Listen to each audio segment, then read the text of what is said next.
Hello guys, welcome back to the channel the accounts wallah. आज का हमारा टॉपिक है कॉमन साइज स्टेटमेंट्स। सबसे इजी, जिसको कहते हैं सबसे इजी। पता है, मैगी अगर बनाती हो ना तो कम से कम 2 मिनट लगते हैं, लेकिन अगर कॉमन साइज स्टेटमेंट बनाओ तो उससे भी कम टाइम में हो जाता है। क्या होता है आइए समझते हैं।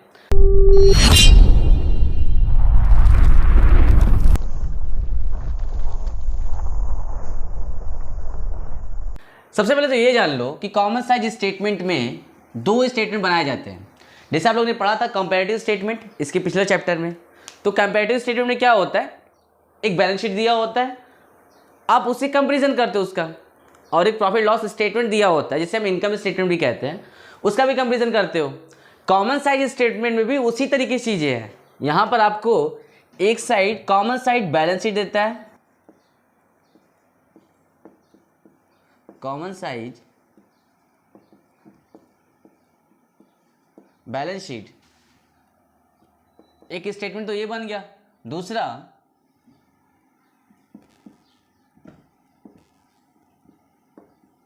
Common size income statement.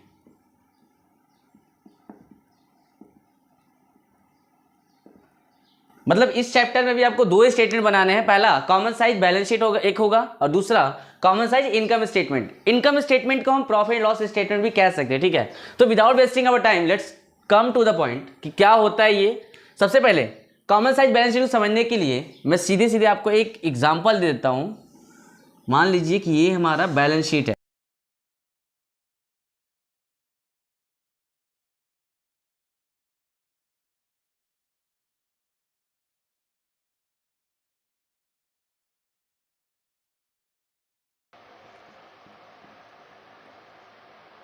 दिया होगा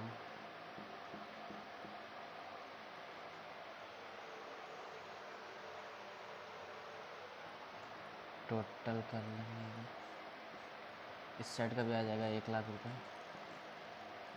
घर का। तो इस तरीके से आपको एक बैलेंस शीट दिया होगा, और आप जब क्वेश्चन को सॉल्व करोगे तो सॉल्व करते समय याद रखिएगा, अगर आप बैलेंस शीट का कॉमन साइज स्टेटमेंट बना रहे हो तो जो इसका टोटल वाला अमाउंट होगा, यानी कि प्रीवियस ईयर हो या फिर करेंट ईयर हो, इन दोनों में जो टोटल वाला अमाउंट दिया होगा उसको आपको बेस मानना है। जैसे कहना ये यहाँ पे ये कहना क्या चाहता है यहाँ पर कि अगर आपके पास जो टोटल लायबिलिटीज़ है अगर वो 1 लाख है तो उसमें से कितने परसेंटेज शेयर कैपिटल है देखना ये होता है। और अगर 1 लाख रुपए है तो कितने परसेंटेज आपके पास ट्रेड पेएबल्स है। ट्रेड पेएबल्स बोले तो क्रेडिटर्स कितने के आपके पास है, या फिर कोई अदर बिल्स कितने के देने हैं अभी आपको, या फिर शॉर्ट टर्म बोरोइंग अगर कोई है तो कितने परसेंटेज है। तो अब परसेंटेज देखना है कि भाई जैसे लायबिलिटीज़ मेरी टोटल 1 लाख रुपए है, अब उसमें से उस लायबिलिटीज़ का कितना परसेंटेज मेरा शेयर कैपिटल है। अगर ये मुझे देखना हो तो कहीं ना कहीं परसेंटेज अगर आप लोगों ने पढ़ा हो तो कितना था ये हमारा शेयर कैपिटल 60,000 रुपये, और टोटल कितनी है हमारी 1 लाख रुपए। तो अगर मुझे ये देखना हो कि 1 लाख का शेयर कैपिटल कितने परसेंटेज है तो इंटू 100 कर दो, 2 जीरो इधर 2 जीरो इधर, इधर से ये कट गया, इधर से ये कट गया, तो कहीं ना कहीं पता चल जाता है कि 60% है भाई।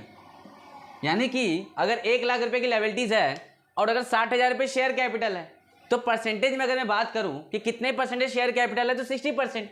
बेसिकली आपको इस पूरे चैप्टर में यही करना है। हाँ, ये तो होगा मेरा प्रीवियस ईयर का।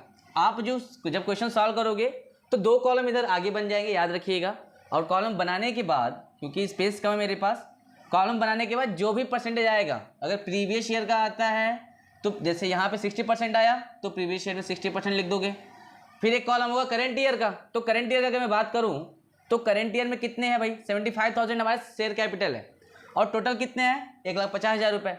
तो एक्चुअली हमको करना क्या है ना कि जो टोटल वाला अमाउंट है इसको बेस मानना है।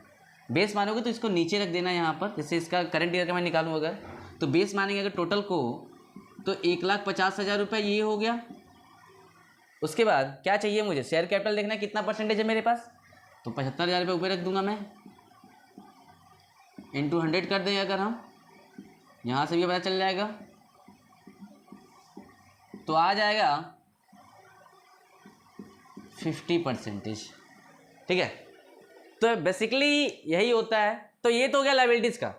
अगर आपको बैलेंस शीट दिया हुआ है तो लायबिलिटीज़ का टोटल हो या फिर एसेट का टोटल हो, उसको बेस मानो और बेस मानने के बाद किसी एक का परसेंटेज में एक्सप्रेस कर दो कि हाँ इतनी चीज़ें इतने परसेंट मेरे पास है।